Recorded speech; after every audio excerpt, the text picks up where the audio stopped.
ಚಿತ್ರರಂಗದ biggest breaking news. ಸೆಲೆಬ್ರಿಟಿಗಳು ತಮ್ಮ ಮದುವೆಯ ಚಿತ್ರಣಗಳನ್ನ ವಿಡಿಯೋಗಳನ್ನ ಹಣದ ಆಸೆಗೆ ಮಾರ್ಕೊಳ್ತಿದ್ದಾರೆ ಅನ್ನುವಂತಹ ಪ್ರಶ್ನೆ ಎದುರಾಗಿದೆ ನೋಡಿ. ಸೆಕೆಂಡ್ ಹ್ಯಾಂಡ್ ಮದುವೆಗೆ ಕೋಟಿ ಕೋಟಿ ಬೆಲೆ. ಹಾಗಾದ್ರೆ ಏನದು ಅಂತೀರಾ? ಈ ಕುರಿತಂತೆ ಒಂದು ಬ್ರೇಕಿಂಗ್ ನ್ಯೂಸ್ ಲಭ್ಯವಾಗ್ತಾ ಇದೆ, ಗಮನಿಸ್ತಾ ಹೋಗೋಣ.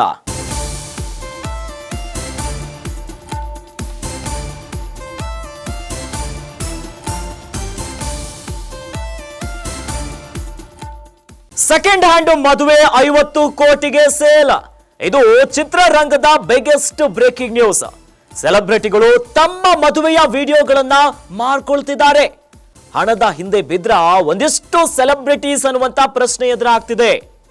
ಡಿಸೆಂಬರ್ 4ರಂದು ಮದುವೆಯಾಗ್ತಿರುವಂತಹ ಸ್ಟಾರ್ ನಟ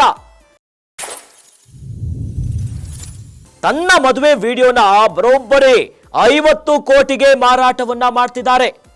ಅದು ಮೊದಲ ಮದುವೆ ಅಲ್ವೇ ಅಲ್ಲ, ಎರಡನೆಯ ಮದುವೆ ಅದು.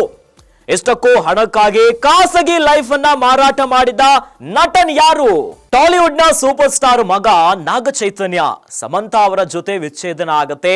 ಇದೇ ಡಿಸೆಂಬರ್ 4ರಂದು ಎರಡನೇ ಮದುವೆಗೆ ಸಿದ್ಧತೆಗಳಾಗ್ತಾ ಇದೆ. ಅನ್ನಪೂರ್ಣ ಸ್ಟುಡಿಯೋಸ್ ಅಲ್ಲಿ ಚೈತು ಮತ್ತು ಶೋಭಿತಾ ಅವರ ಮದುವೆ ಆಗತ್ತೆ. ಆದರೆ ಈ ಮದುವೆಯ ವಿಡಿಯೋವನ್ನ ಒಂದಲ್ಲ ಎರಡಲ್ಲ ಬರೋಬ್ಬರಿ 50 ಕೋಟಿ ರೂಪಾಯಿಗೆ ಸೇಲ್ ಮಾಡಿದ್ದಾರೆ.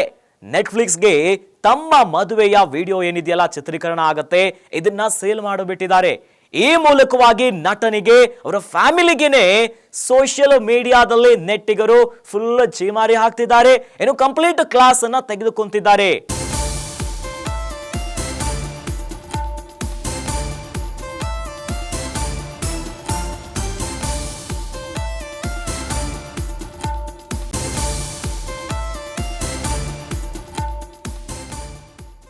ಟಾಲಿವುಡ್ ನ ಸೂಪರ್ ಸ್ಟಾರ್ ಮಗ ನಾಗ ಚೈತನ್ಯ ಸಮಂತಾಗೆ ಡಿವೋರ್ಸ್ ಅನ್ನ ನೀಡಿ ಎರಡನೇ ಮದುವೆಗೆ ತಯಾರಿಯನ್ನ ಮಾಡ್ಕೊಂತಿದ್ದಾರೆ.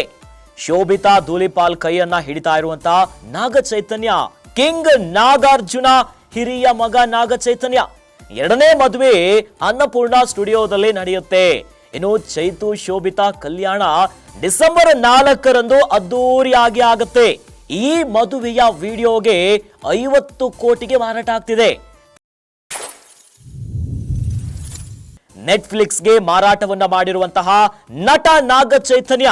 ಇನ್ನು ಈ ವಿಷಯ ಕೇಳಿ ನೆಟ್ಟಿಗರಿಂದ ನಟನಿಗೆ ಭಾರೀ ತರಾಟೆಯನ್ನು ತೆಗೆದುಕೊಂತಿದ್ದಾರೆ.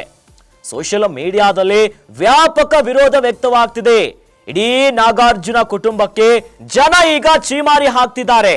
ನಟರು, ಸೆಲೆಬ್ರಿಟಿಗಳು ಕೆಲವರು ತಮ್ಮ ಹಣದ ಆಸೆಗೋಸ್ಕರ, ದುಡ್ಡಿನ ಆಸೆಯಿಂದಾಗಿ ತಮ್ಮ ಖಾಸಗಿ ಇರುವಂತದ್ದು, ತಮ್ಮ ವೈಯಕ್ತಿಕ ವಿಚಾರವನ್ನ ಈ ರೀತಿಯಾಗಿ ಮಾರಾಟವನ್ನ ಮಾಡ್ತಾರಲ್ಲ, ಇದು ಹೆಂಗೆ, ಇದು ಸರಿನಾ ಅಂತ ಕಂಪ್ಲೀಟ್ ತರಾಟೆಗೆ ತೆಗೆದುಕೊಂಡಿದ್ದಾರೆ ಸೋಷಿಯಲ್ ಮೀಡಿಯಾದಲ್ಲಿ ನೆಟ್ಟಿಗರು. ಇನ್ನಷ್ಟು ಸುದ್ದಿಗಳಿಗಾಗಿ ನೋಡ್ತಾ ಇರಿ ಗ್ಯಾರಂಟಿ ನ್ಯೂಸ್. ಸುದ್ದಿ ಖಚಿತ, ನ್ಯಾಯ ನಿಶ್ಚಿತ.